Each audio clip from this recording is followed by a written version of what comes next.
உறவுகளின் உலகத்தில் வார்த்தைகளை விட ஜாடைகளும் சைகைகளும் தான் பலமானவை. காதலை நேரடியாக சொல்பவர்களை விட தன் செயல்கள், பேச்சு, கண்கள் மற்றும் புன்னகையின் வழியே கடத்துபவர்களே அதிகம். ஒரு பெண் உங்களை விரும்புகிறாள் என்பதை புரிந்து கொள்வது சில நேரங்களில் சவாலானது. ஆனால் அவள் அறியாமலேயே வெளிப்படுத்தும் சில அறிகுறிகள் அதை உறுதிப்படுத்தும். அர்ஜுன் தன் மேஜையில் அமர்ந்து வேலையில் மூழ்கியிருந்தான். எதிரே அமர்ந்திருந்த அனன்யாவின் நடத்தையில் சில மாற்றங்களை அவன் கவனிக்க தொடங்கினான். அவை வெறும் தற்செயலானவை அல்ல, காதலின் மெல்லிய தூதுவர்கள். அர்ஜுன் தற்செயலாக நிமிர்ந்து பார்க்கும் போதெல்லாம் அனன்யா அவனை பார்த்து கொண்டிருப்பதை கவனித்தான். அவன் பார்த்தவுடன் அவள் சட்டென பார்வையை திருப்பிக் கொள்வாள். ஆனால் சில நொடிகளிலேயே மீண்டும் அவளது கண்கள் அர்ஜுனை தேடி வரும். இந்த கண்களின் ஒளிந்து விளையாடும் ஆட்டம்தான் காதலின் முதல் பாடம். அர்ஜுன் ஏதோ ஒரு சாதாரண நகைச்சுவையை சொன்னாலும் அனன்யா வாய்விட்டு சிரிப்பாள். அது கடமைக்காக சிரிக்கும் சிரிப்பு அல்ல. அர்ஜுனின் அருகாமையே அவளுக்கு ஒரு தனி உற்சாகத்தை தருகிறது என்பதை அவளது கண்கள் சொல்லாமல் சொல்லின. அர்ஜுன் வாட்ஸ்அப்பில் பகிரும் ஒவ்வொரு ஸ்டேட்டஸுக்கும் முதல் ஆளாக பதில் வருவது அனன்யாவிடமிருந்துதான்.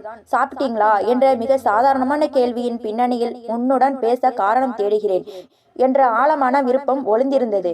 அர்ஜுன் அருகில் வரும்போதெல்லாம் அனன்யா அறியாமலேயே தன் கூந்தலை சரி செய்வாள் அல்லது காது தோடுகளை திருகுவாள். ஒரு பெண்ணின் உடல் மொழி எப்போதும் அவளது இதயத்தின் கண்ணாடியாக செயல்படும் என்பதற்கு இதுவே சாட்சி. அனன்யா இப்போது அர்ஜுனின் வேலை பற்றி மட்டும் பேசுவதில்லை. அவனது பொழுதுபோக்குகள், குடும்பம், நண்பர்கள் என அவனது வாழ்க்கையின் ஒவ்வொரு அங்கத்தை பற்றியும் அக்கறையோடு கேட்க தொடங்கினாள். அவனது மிகச்சிறந்த வெற்றிகளை கூட அவள் பெரிய திருவிழாவாக கொண்டாடினாள். ஒரு முறை அர்ஜுன் மற்றொரு பெண் ஊழியரிடம் சிரித்து பேசிக் கொண்டிருந்த போது அனன்யாவின் முகம் லேசாக வாடியதை அவன் கவனித்தான். அவள் அதை வெளிப்படையாக சொல்லவில்லை என்றாலும், உன் கவனம் என் மீது மட்டுமே இருக்க வேண்டும் என்ற அந்த மௌனமான ஏக்கம் அவளது பார்வையில் தெரிந்தது. எல்லோரும் அவனை அர்ஜுன் என்று அழைப்பார்கள். ஆனால் அனன்யா அவனை அழைக்கும் விதத்தில் ஒரு தனிப்பட்ட குலைவும் மென்மையும் இருந்தது. அவ்வப்போது அவனுக்காக அவள் வைத்திருக்கும் செல்ல பெயரால் கூப்பிடுவது அவர்களின் உறவு எவ்வளவு ஆழமானது என்பதை காட்டியது. காதல் என்பது வெறும் வார்த்தைகளின் விளையாட்டு அல்ல, அது உணர்வுகளின் மொழி. ஒரு பெண் உங்களை விரும்புகிறாள் என்பதற்கான இந்த நுட்பமான அறிகுறிகளை நீங்கள் கண்டால் நீங்கள் அதிர்ஷ்டசாலிதான்.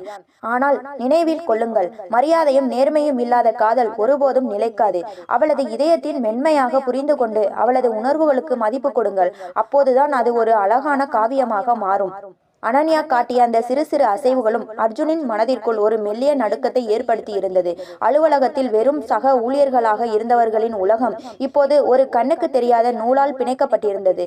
அர்ஜுன் அந்த நூலை பிடித்துக்கொண்டு மெதுவாக அவளை நோக்கி நகரத் தொடங்கினான். ஒரு மாலை நேரம், அலுவலகம் முடியும் வேளையில் மேகங்கள் கருத்து மழையாக கொட்டத் தொடங்கின.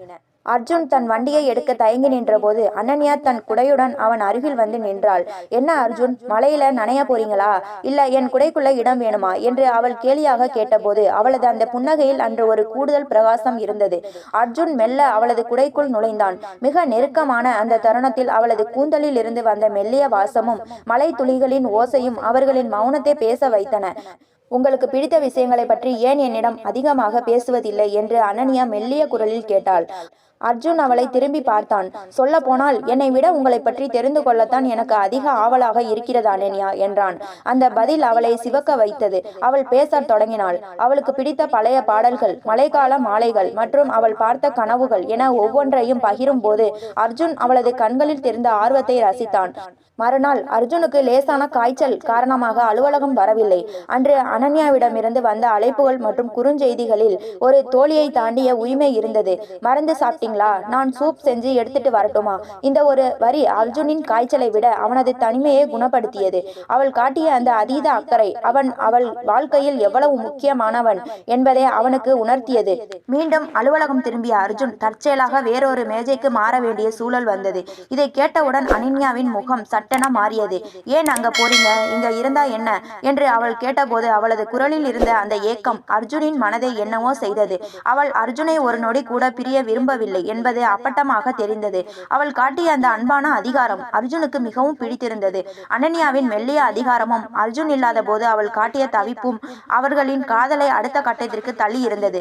வார்த்தைகளால் சொல்லாவிட்டாலும் இருவருமே ஒருவரை ஒருவர் ஆழமாக நேசிக்கிறார்கள் என்பது அந்த அலுவலகத்தின் சுவர்களுக்கு கூட தெரிந்திருந்தது. அன்று அலுவலகத்தின் ஒரு சிறிய பார்ட்டி ஏற்பாடு செய்யப்பட்டிருந்தது. அனைவரும் உற்சாகமாக பேசிக் கொண்டிருந்தனர். அர்ஜுன் ஒரு மூலையில் நின்று காஃபி குடித்துக் கொண்டிருந்த போது அனன்யா அழகான நீல நிற புடவையில் தேவதையாய் அங்கே வந்தாள். அவளை பார்த்த அர்ஜுன் மெய்மறந்து நின்றான். அவனது பார்வையை உணர்ந்த அனன்யா, மெல்ல அவன் அருகில் வந்து, என்ன அர்ஜுன், அப்படியே மிஷின் மாறி நின்னுட்டீங்க, புடவை நல்லா இருக்கா என்று குறும்பாக கேட்டாள். புடவை மட்டும் இல்ல அனன்யா, நீயும் தான் என்று அர்ஜுன் முதல் முறையாக அவளது கண்களை நேராக பார்த்து சொன்னான். அந்த ஒரு நொடி அனன்யாவின் கன்னங்கள் சிவந்து போயின. அந்த மெல்லிய மோதல் பார்ட்டி முடிந்து கிளம்பும் போது அர்ஜுனின் சக ஊழியன் ஒருவன் அனன்யாவிடம் வந்து வலிந்து பேச தொடங்கினான். இதை பார்த்த அர்ஜுனுக்குள் ஒரு இனம் புரியாத கோபம் தலை தூக்கியது. அவன் உடனே இடையில் புகுந்து, அனன்யா கிளம்பலாமா, நேரமாகிடுச்சு என்று சற்று அதிகார தோரணையில் சொன்னான். அவன் கையை பிடித்து அழைத்து சென்றபோது அனன்யா எதிர்க்கவே இல்லை. மாறாக அர்ஜுனின் முகத்தில் தெரிந்த அந்த சின்ன பொறாமை அவளுக்குள் ஒரு பேரானந்தத்தை தந்தது. ஏன் அர்ஜுன், அவ்வளவு கோபம் வருதா என்று அவள் மெல்லிய குரலில் கேட்டபோது அர்ஜுன் அமைதியானான். இருவரும் அலுவலக மொட்டை மாடிக்கு சென்றனர். மேலே பால் நிலவும் கீழே நகரத்தின் விளக்குகளும் ஒரு ரம்மியமான சூழலை உருவாக்கியிருந்தன. அனன்யா, நீ காட்டிய அந்த சின்ன சின்ன அடையாளங்கள், உன் பார்வை, அந்த ஹாய் மெசேஜ், இதெல்லாம் எனக்கு ஒரு புது வாழ்க்கை தந்திருக்கு. ஆனா உன் வாயால கேட்கணும்னு ஆசைப்படுறேன் என்றான் அர்ஜுன். அனன்யா சிறிது நேரம் மௌனமாக இருந்தாள். பிறகு மெதுவாக அவன் அருகில் வந்து அவனது சட்டையின் பட்டனை திருகி கொண்டே சொன்னாள், இவ்வளவு நாள் நான் செஞ்சதெல்லாம் உனக்கு புரியலையா அர்ஜுன்? என் ஒவ்வொரு அசைவும் உன்னை தானே சுத்தி வருது. உன்னை பிடிக்காமலா உன் பெயரை கூட அவ்வளவு அழகா நான் உச்சரிக்க போறேன்? அர்ஜுன் அவளது கைகளை பற்றி கொண்டான். சும்மா விளையாட்டுக்கு இல்ல அனன்யா, இந்த உறவுல உண்மையும் மரியாதையும் இருக்கணும்னு நான் நினைக்கிறேன் என்றான். அனன்யா நிமிர்ந்து அவனை பார்த்தாள். இது இருக்கிறதுனாலதான் நான் இன்னும் உன் கூடவே இருக்கேன் அர்ஜுன். என் மனசை கொள்ளை அடிச்சது உன் மேல இருக்கிற அந்த நேர்மைதான் என்று சொல்லி தன் காதலை மௌனமாக உறுதிப்படுத்தினாள்.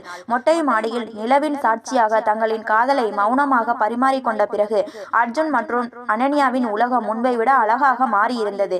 ஆனால் காதலில் எப்போதும் ஒரு சின்ன சோதனையாவது வராமல் இருக்குமா? மறுநாள் அலுவலகத்தில் இருவரும் சந்தித்து கொண்ட போது அனன்யாவின் முகத்தில் ஒரு விதமான தயக்கம் இருந்தது.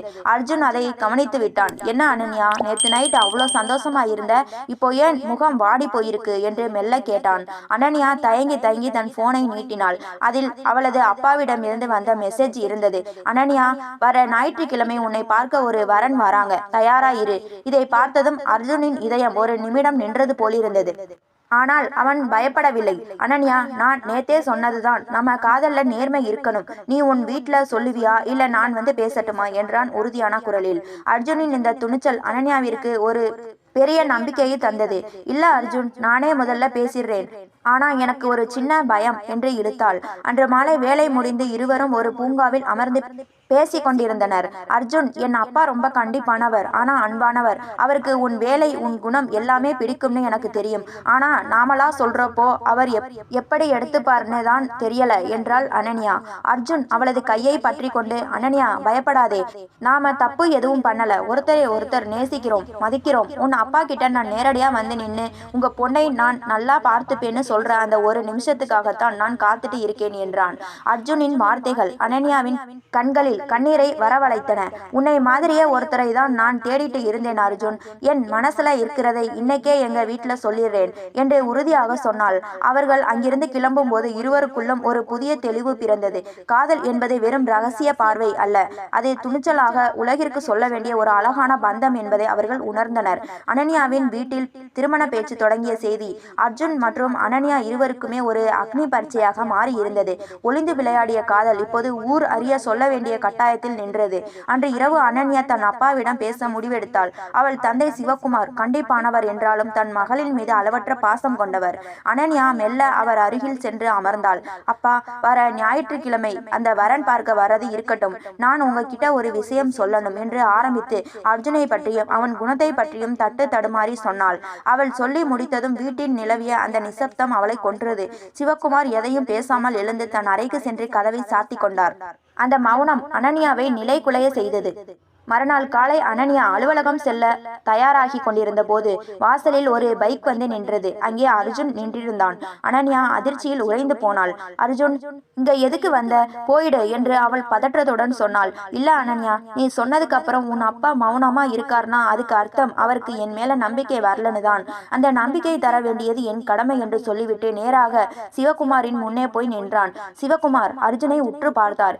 என் பொண்ணுக்காகத்தான் வந்திருக்கீங்களா என்று கம்பீரமாக கேட்டார். அர்ஜுன் பதற்றப்படவில்லை. உங்க பொண்ணுக்காக மட்டும் இல்ல சார், என் காதலுக்காகவும் வந்திருக்கேன். அவளை நான் எவ்வளவு காதலிக்கிறேனோ அதை விட அதிகமா மதிக்கிறேன். அவளுக்கு ஒரு குறையும் வராம, கண்ணுல ஒரு சொட்டு கண்ணீர் வராம என்னால பார்த்துக்க முடியும். அந்த தைரியத்துல தான் இங்க நிக்கிறேன் என்றான்.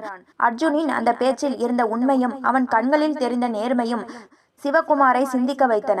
அவன் மறைமுகமாக சொன்ன அந்த மரியாதை என்ற வார்த்தை சிவகுமாருக்கு பிடித்திருந்தது. சிறிது நேரத்திற்கு பிறகு சிவகுமார் பேசினார். அர்ஜுன், உன் தைரியம் எனக்கு பிடிச்சிருக்கு. ஆனா வெறும் வார்த்தை மட்டும் போதாது. ஞாயிற்றுக்கிழமை வரப்போற மாப்பிள்ளை வீட்டார்கிட்ட நான் உண்மையை சொல்லி அனுப்பிடுறேன். ஆனா நீ உன் பெற்றோரை அழைச்சிட்டு வந்து என்கிட்ட முறைப்படி பேசணும். அவங்க சம்மதத்தோட தான் இந்த திருமணம் நடக்கணும் என்றார். அனன்யாவின் முகத்தில் இப்போதுதான் சூரியன் உதித்தது போல ஒரு புன்னகை மலர்ந்தது. அர்ஜுன் அனன்யாவை பார்த்து மெல்ல சிரித்தான். அவர்கள் காதலில் இருந்த நேர்மை முதல் தடையை தகர்த்து விட்டது.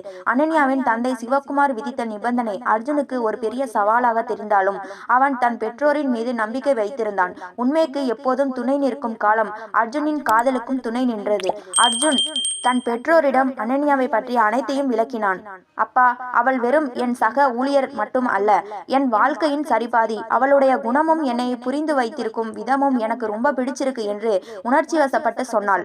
அர்ஜுனின் நேர்மையும் அனன்யாவை பற்றி அவன் விவரித்த விதமும் அவனது பெற்றோருக்கு பிடித்து போனது. உன் சந்தோஷம் தாண்டா எங்களுக்கும் முக்கியம், நாங்க உன் கூட வரோம் என்று அவனது தந்தை பச்சை கொடி காட்டினார். அடுத்த வாரமே அர்ஜுனின் பெற்றோர் அனன்யாவின் வீட்டிற்கு சென்றனர். அனன்யா அன்று அடக்கமான சுடிதாரில் முகத்தில் ஒருவித பதற்றமும் எதிர்பார்ப்பும் கலந்திருந்த அர்ஜுனின் பெற்றோருக்கு உபகரணங்கள் செய்தாள். அவளது கனிவான பேச்சும் வீட்டை அவள் நேர்த்தியாக கவனித்துக் கொள்ளும் விதமும் அர்ஜுனின் அம்மாவை வெகுவாக கவர்ந்தது. என் மகனுக்கு ஒரு தகுதியான துணையை தான் தேடியிருக்கான் என்று அவர் சிவகுமாரிடம் பெருமையாக சொன்னபோது அந்த வீடே மகிழ்ச்சியில் நிறைந்திருந்தது. பெரியவர்கள் பேசி முடித்து திருமண தேதி குறிக்கப்பட்டது. அர்ஜுனும் அனன்யாவும் தனியாக பேச சற்று நேரம் ஒதுக்கப்பட்டது. என்ன அனன்யா, நிஜமாவே இது நடக்குதானே? எனக்கு இன்னும் கனவு மாதிரியே இருக்கு என்றான் அர்ஜுன். அனன்யா அவன் கண்களை பார்த்தாள். நினைவிருக்கா அர்ஜுன், அன்னைக்கு ஆபீஸ் கேண்டீன்ல நான் உன்னை ஒளிஞ்சி பார்த்தது, நீ சொன்ன அந்த சின்ன ஜோக், இதெல்லாம் இன்னைக்கு இவ்வளவு பெரிய வந்தமா மாறும்னு நான் நினைக்கவே இல்லை. ஆனா ஒண்ணு மட்டும் நிஜம், உன் மேல இருந்த அந்த நம்பிக்கை தான் இன்னைக்கு என்னை இங்கு கொண்டு வந்து நிறுத்தி இருக்கு என்றான் நெகிழ்ச்சியுடன். அலுவலகத்தில் ஒரு சின்ன பார்வையில் தொடங்கி மெசேஜ்களில் வளர்ந்து மௌனமான அக்கறையில் முதிர்ச்சி அடைந்த இருவர்களின் காதல் இப்போது திருமண பந்தத்தில் இணைய தயாரானது. அர்ஜுன் அனன்யாவின் கைகளை பற்றி கொண்டு சொன்னான். காதல் என்பது வெறும் ஆரம்பம்தான் அனன்யா. ஒருத்தருக்கு ஒருத்தர் மரியாதையையும் சுதந்திரத்தையும் கொடுத்து கடைசி வரைக்கும் இதே நேர்மையோட வாழ்றதுல தான் உண்மையான வெற்றி இருக்கு. அனன்யா சிரித்தாள். அந்த சிரிப்பில் முதல் அத்தியாயத்தில் பார்த்த அதே பிரகாசமும் இப்போது ஒரு புதுவிதமான நிம்மதியும் கலந்திருந்தது. திருமண கொண்டாட்டங்கள் முடிந்து அர்ஜுன் மற்றும் அனன்யா இருவரும் தங்களின் புதிய இல்லத்தில் வாழ்க்கையை தொடங்கினர். காதலர்களாக இருந்தபோது இருந்த அதே ஈர்ப்பு இப்போது தம்பதிகளாக மாறிய பின்பும் குறையவில்லை. ஆனால் குடும்பம் என்று வரும்போது பொறுப்புகள் கூடுவதை அவர்கள் உணரத் தொடங்கினர். திருமணத்திற்கு பிறகு இருவரும் மீண்டும் அதே அலுவலகத்திற்கு வேலைக்கு சென்றனர். இப்போது அவர்கள் சக ஊழியர்கள் மட்டுமல்ல, ஒருவருக்கொருவர் பக்கபலமாக இருக்கும் வாழ்க்கை துணைகள். ஒரு நாள் மாலை அலுவலகத்தில் ஒரு முக்கியமான ப்ராஜெக்ட் விஷயமாக அர்ஜுன் மிகுந்த மன அழுத்தத்தில் இருந்தான். வேலையில் ஏற்பட்ட ஒரு தவறினால் மேலதிகாரியிடம் திட்டு வாங்க வேண்டிய சூழல் உருவானது.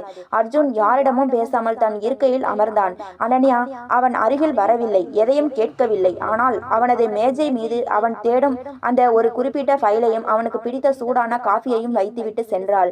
அந்த காஃபி கோப்பையின் அடியில் ஒரு சின்ன துண்டு சீட்டு இருந்தது. வெற்றியை விட உன் நிம்மதிதான் எனக்கு முக்கியம், கவலைப்படாதே, இதையும் நம்மால் சரி செய்ய முடியும். இந்த ஒரு வரி அர்ஜுனுக்கு 1000 யானை பலத்தை தந்தது. காதலியாக அவள் காட்டிய அதே நுணுக்கமான கவனிப்பு மனைவியாக இப்போது அவனது கவலையை துடைத்தது. சில மாதங்களுக்கு பிறகு அனன்யாவிற்கு வேறு ஒரு நகரத்தில் பதவி உயர்வுடன் கூடிய இடமாற்றம் கிடைத்தது. இது அவர்களுக்கு ஒரு பெரிய சவாலாக அமைந்தது. அர்ஜுனை பிரிந்து செல்வதா அல்லது தன் லட்சியத்தை கைவிடுவதா என்ற குழப்பத்தில் அனன்யா தவித்தாள். அர்ஜுன், நான் இந்த வேலையை விட்டுடலாம்னு இருக்கேன், உன்னை பிரிஞ்சு என்னால இருக்க முடியாது என்றாள் அனன்யா கண் கலங்கியபடி. அர்ஜுன் அவளை தடுத்தான். இல்ல அனன்யா, ஆரம்பத்துல இருந்தே நான் உன்னை மதிக்கிறேன்னு சொன்னது உன் குணத்தை மட்டும் இல்ல, உன் கனவுகளையும் சேர்த்துதான். நீ அங்க போ, நானும் முடிஞ்ச வரைக்கும் அங்கே டிரான்ஸ்பர் வாங்க முயற்சி பண்றேன். அது வரைக்கும் நாம வீடியோ கால்ல பேசிக்கலாம். தூரம் நம்ம காதலை இன்னும் அதிகமாக்கும் தான் என்றான் முதிர்ச்சியுடன். அர்ஜுனின் ஆதரவால் அனன்யா அந்த பதவியை ஏற்றுக்கொண்டாள். ஒருவருக்கு ஒருவர் கொடுத்த அந்த சுதந்திரமும் ஒருவரின் கனவுக்கு மற்றவர் ஏணியாக இருந்ததும் அவர்களின் காதலை இன்னும் ஆழப்படுத்தியது.